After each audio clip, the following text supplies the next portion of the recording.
लिंग पुराण में 7 गलतियां बताई है व्यक्ति को बर्बाद होने की। पहली गलती है, उसमें से अगर आप स्वीकार कर रहे हैं ये गलती तो समझ लो कि गलती आपने करी।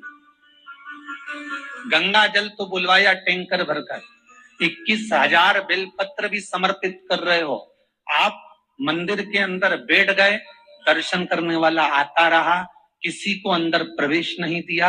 आप गंगा जल चढ़ाते रहे, आप बेलपत्र चढ़ाते रहे, आप स्वयं पूजन करते रहे, और दूसरा व्यक्ति ना जाने किस भाव से, किस रूप में आकर भगवान की सेवा करना चाहता था। पंडित जी ने आपके चक्कर में उसको जल नहीं चढ़ाने दिया, पंडित जी ने आपके चक्कर में उसको बेलपत्र नहीं चढ़ाने दिया। पहली गलती यह हो गई कि भगवान के भक्त को भगवान से दूर कर दिया गया। अब दूसरा कारण, भगवान की जब पूजन कर रहे हो, 21,000 बेलपत्र चढ़ा रहे हो, गंगा का जल चढ़ा रहे हो, चंदन चढ़ा रहे हो, अबीर चढ़ा रहे हो, गुलाल चढ़ा रहे हो, तो तुम्हारे भीतर ये अहंकार, जब तुम पूजन करके उठो तो उठते समय तुम्हारे भीतर अभिमान नहीं होना चाहिए कि मैंने जो अनुष्ठान करा उसके बराबर कोई नहीं कर सकता। तीसरा कारण कहा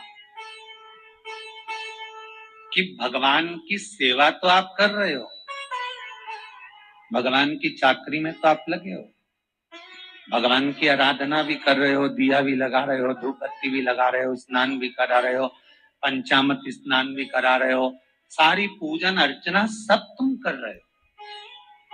पर हो सकता है इस पूजन अर्चना में आप केवल 3 घंटा पूजन करते हो और बाकी के समय किसी न किसी की जीवात्मा को दुख पहुंचा रहे हो। एक कथा में एक बात कही थी कि भले मंदिर में दिया मत लगाओ, भले मंदिर में जाकर धूप बत्ती मत जलाओ, भले मंदिर में जाकर भोग मत लगाओ, भले मंदिर में जाकर जल मत चढ़ाओ, कुछ मत करो, भले भगवान को नए कपड़े मत पहनाओ, भले तुम्हारी मर्जी पड़े भगवान को भोग मत लगाओ, पर शास्त्र कहता है कुछ मत करो, पर एक काम जरूर करना कि किसी के चेहरे पर प्रसन्नता ला देना तो मंदिर में दिया जलाने के बराबर होगा। किसी के चेहरे पर चमक ला देना, प्रसन्नता ला देना तो अगरबत्ती लगाने के बराबर होगा। किसी गरीबड़े के, किसी दुखी के चेहरे पर अगर तुमने प्रसन्नता ला दी तो वो भगवान को कपड़े पहनाने के बराबर होगा। मालूम पड़े तुम मंदिर में पूरी सब्जी बांटो, मंदिर में भोजन कराओ, मंदिर में सारा पकवान चढ़ाओ,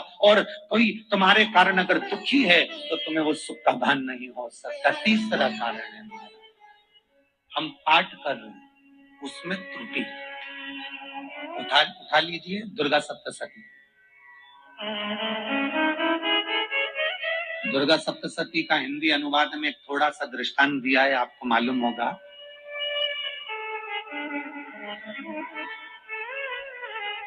एक जजमान सप्तशती का पाठ कराते थे नवरात्रे में। नवरात्रे पूरे होते थे और उनकी पत्नी मर जाती थी। सप्तशती के अंदर लिखा है, बहुत ध्यान से सुनिए। दुर्गा सप्तशती का पाठ कराते थे और पत्नी नवरात्रे के बाद 4 महीना 3 महीने के बाद मर जाती थी। बहुत दुखी था सेठ। एक शादी करी, दूसरी करी, तीसरी करी, चौथी करी, चौथी पत्नी भी मर गई। बहुत दुख हुआ।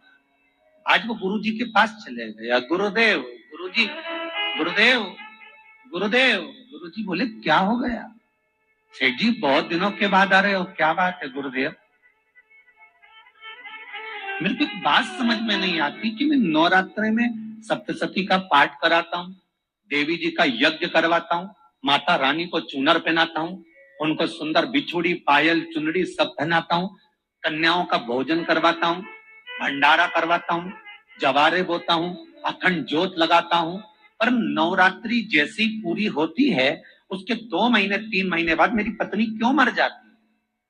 4 पत्नियां मेरी मर चुकी हैं, 5वीं मैंने शादी करी है। गुरुदेव आप कृपा करिएगा, कुछ तो बता दीजिए, कुछ करुणा कर दीजिए।